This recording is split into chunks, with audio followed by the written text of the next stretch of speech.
As Warren demonstrated there, you can move apps around the home screen. What I will say is that if you want to move an app onto your home screen from your apps list, which you will access typically by flicking up with two fingers, unless you have multi-finger gestures enabled, in which case you might do a pass-through with the fourth finger single tap and do a one finger flick up.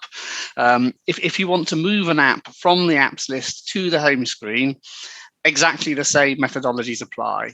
You will either double tap and hold and drag it, or you will use talkback actions as Warren demonstrated.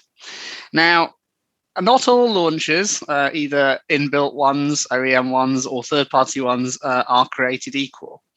So not all launchers will support talkback actions.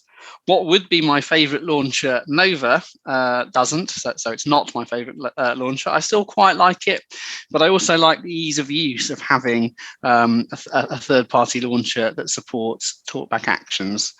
I'm going to just unlock my phone now. There we go. So my phone has unlocked, and it's using the Hyperion-launcher. That's Hotel Yankee Papa, Echo Romeo India Oscar November. Now, there's an easy way to tell whether your launcher, once installed, supports talkback actions or not, and that is to touch one of the apps with one of the higher verbosity settings enabled and listen to what it says. Just need. Double tap to activate. Double tap and hold to long press. Actions available. Use swipe up then right to view. So there you go. Actions available. That's what you want to hear. If you just see double tap to long or long press, that means it doesn't support the talkback actions. Now, as well as icons on your home screen, you have other things that you may not want. So if I tap near the top of my home screen and on the left-hand side, double audible search, you hear search. And if I tap in the dock, Saturday reasons, scroll, Saturday, March 6th. You'll hear I've got a calendar widget.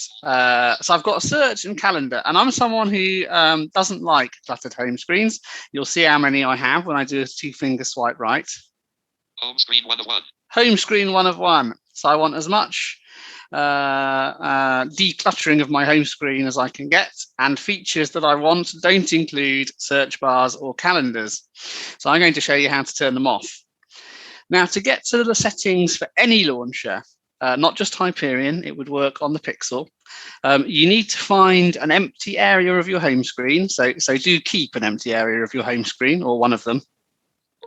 I've tapped on it. Now I'm going to do a two-finger single tap and hold, basically a press. I got a tiny little haptic that told me that something happened. I doubt you'll have heard that, but I'll now explore what's on the screen. Wallpaper widgets, double wallpapers, widgets, edit pages, icon pack, double edit pages, home settings, double tap to activate, double tap. So you can add widgets. Widgets are essentially applets or little pieces of apps that it's convenient to have access to on your home screen without needing the full app. So you might have something that shows you the temperature without needing to go into the weather app. You might have something that updates a top news story. You might have the phone number for a contact that you can just literally double tap on that widget and it will ring them without having to go and find them in Recents or all of that nonsense. I'm not going to do widgets now, but I am going to go into home settings and see if we can't declutter some of these pesky features we don't want. Home settings, unlabeled button. So there is an unlabeled button. Labels, settings, unlabeled button, theming, edit, 1 of 20 colors, theme, door and widget colors, 2 of 24. So I'm not too concerned about the colors. Iconography, detailed icon customization, 3 of 24. I don't really want to customize my icons at the minute. Typography, font configurations, 4 of 24. Layout, heading, 6, interface, desktop, door and dock tweaks, 7 of 24. Grids, desktop, dock and door grids, 8 of 24. Widgets, Google search bar and smart widgets, 9 of 24. Oh, this sounds like where we might want to go. Sounds like it's got Google search in here. Let's go and see what we can declutter. Unlabeled button, out, widgets. Unlabeled button, Google search, heading, 1 of, show on desktop, on, switch, 11. Show on desktop on. So double tap. Off. Show dock, off, switch, disabled, 3 of 11. Show app door, on, switch, 4 of 11. More options, 5 of 11. Google Calendar / weather. Heading 7. Show on desktop. Off. Switch. Disable. Show doc. On. Switch. 9 of 11. I'm going to go and disable Double tap to that. activate. Off. Now I'm going to go home and see if it's done what it should have done and got rid of those things on the home screen that we didn't want. Home. Button. Out of. Hyperion. Audible. Audible. Double tap to activate. Ah. Double tap to hold the long press. Audible is now the top left icon. It was second previously with the search bar above it. Chrome. Netflix. Recents. Button. Chrome. Hyperion. Double tap Oriel. And there is no evidence of a search bar. So for some of the home screen features, the removing them with the context menu of the app with a double tap and hold or talk back actions will work. For others, it won't. And you are going to need to go into your launcher settings to see if it's possible. Not all launcher settings will look the same, though, as I say, you get to them in the same way.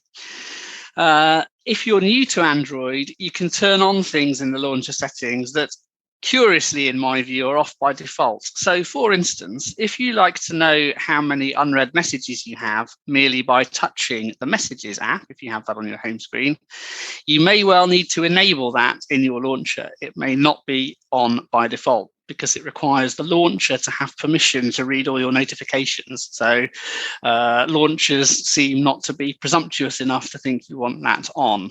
But if you're expecting to see it and don't, as I was, you might be a little puzzled. So you might have to go rootling around in those settings to customize various things. I've mentioned Hyperion. I quite like it.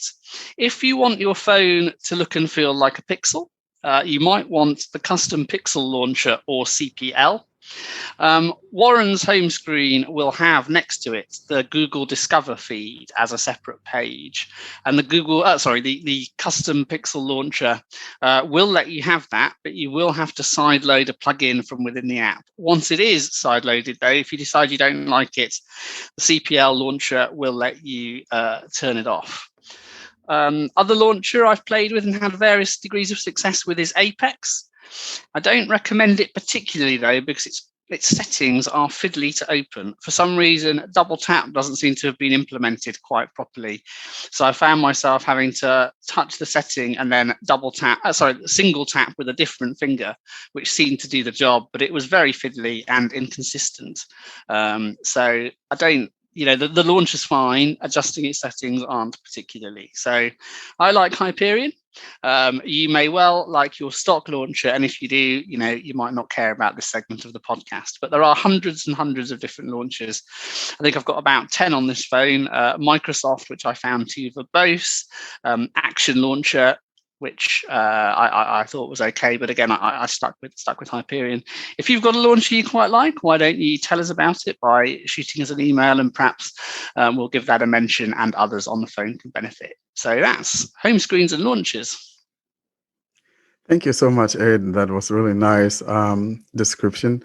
And I hope that you guys, if you have a phone that doesn't support those actions, that you would find one that supports it. And, some of those that support those actions would include the likes of the Hyperion, the CPL, the launcher. Launcher is a mouthful. I think, it was Action. Does Action Launcher, does it support Apex actions? does.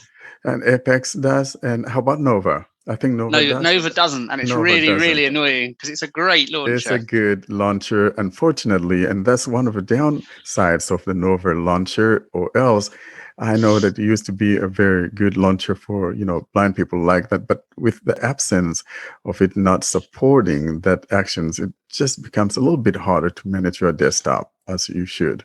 And I think that the reason why sometimes we prefer like a third-party launcher is because you could further customize as to how many columns or rows you have. I think by default, the Pixel launcher, I think it's just 5 icons on a column or row rather. And so to further customize your home screen, then you use a third-party app.